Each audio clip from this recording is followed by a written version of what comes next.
5 साल 6 साल के बाद जब ये बच्चा मैं लौटाऊंगी, खिला पिला कर बड़ा करके जब इस बच्चे को मैं तुम्हारे हवाले करूंगी, तो तुम्हारा शौहर इस बच्चे का बाप मुझे नजराना क्या देगा, मुझे तोहफा क्या देगा, मुझे उजरत क्या देगा, मुझे मजदूरी क्या देगा। मैं कुछ बात कर लूं। आमीना कहती जब वो मुझसे पूछती इस बच्चे के बाप से मिलवाओ, तो मेरा जवाब ये होता, मेरी बहन इस बच्चे का बाप जिंदा नहीं है, इस बच्चे का बाप तो इसके पैदा होने से 2 महीने पहले ही इंतकाल कर गया।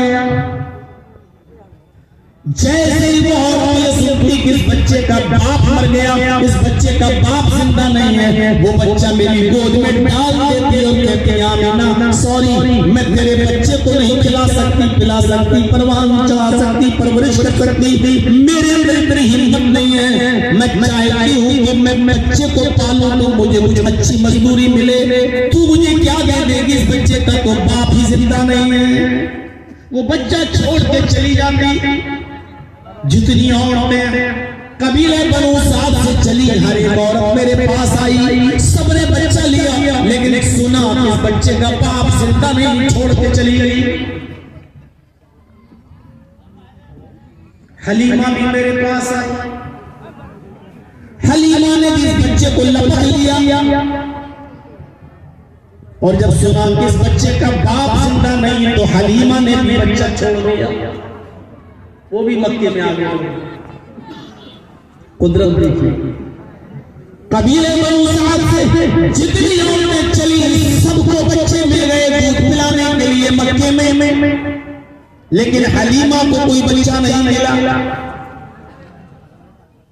भाई आप लोग चुप होंगे या नहीं होंगे, या फिर मैं ही हो जाऊंगा? रोक दो अपनी तबीयत। चली सबको बच्चे मिल गए, लेकिन हलीमा को कोई बच्चा नहीं मिला। इसको उल्टा भी बोल सकते हो, मक्के के दीगर बच्चों को दूध पिलाने वाली दायाएं मिल गई, लेकिन मोहम्मद को कोई दाया न मिली। सारी औरतें बच्चे लेकर चलने लगी।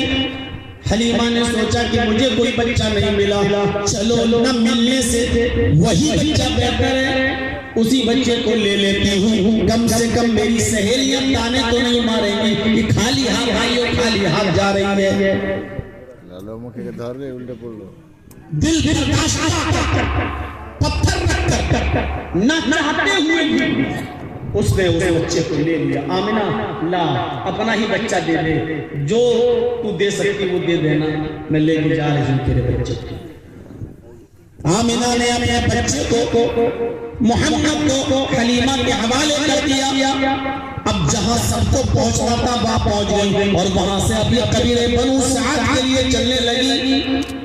हलीमा मोहम्मद को अपनी गोद में लिए हुए जिस सवारी पर बैठ कर आई थी, उसी सवारी पर लेकर बैठ जाती है और चलने लगती है।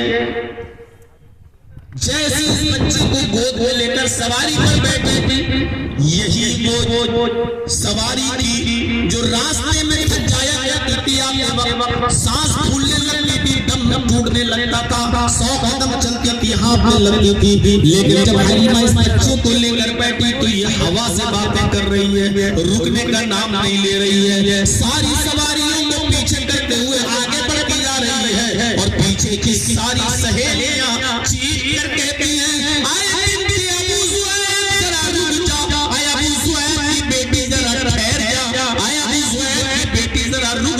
मुझे भी तो अपने पास आ जाने दे, तू क्यों आगे बढ़ रही है, हम तुझे साथ में लेके आए, लेकिन तू अकेले भाग रही है, हमें छोड़कर क्यों जा रही है? क्या ये तेरी वही सवारी है जिस सवारी पर बैठ तू आई थी? अब तो ये रुकने का नाम भी नहीं ले रही है, इस सवारी को तूने क्या खिला दिया है, क्या पिला दिया है? हलीमा पीछे मुड़कर देखती है और कहती है, मेरी सहेलियों, अल्लाह की कसम, मैंने इस सवारी कुछ नहीं खिलाया, ये वही सवारी है जिस सवारी पर मैं बैठ कर आई, पता नहीं रुकने का नाम क्यों नहीं ले रही है, आगे बढ़ती जा रही है। बाखुदा मुझे भी इस बच्चे में कोई बरकत नजर आती है, बाखुदा मुझे इस बच्चे में कोई करामत नजर आ रहा है। ये था बचपना। आज हमारे बेटों का बचपना और हमारी औलाद का बचपना 5 साल का होता है तो बाप की जेब काट दे रखता है। 6-7 साल का हुआ तो बाप का मोबाइल छीन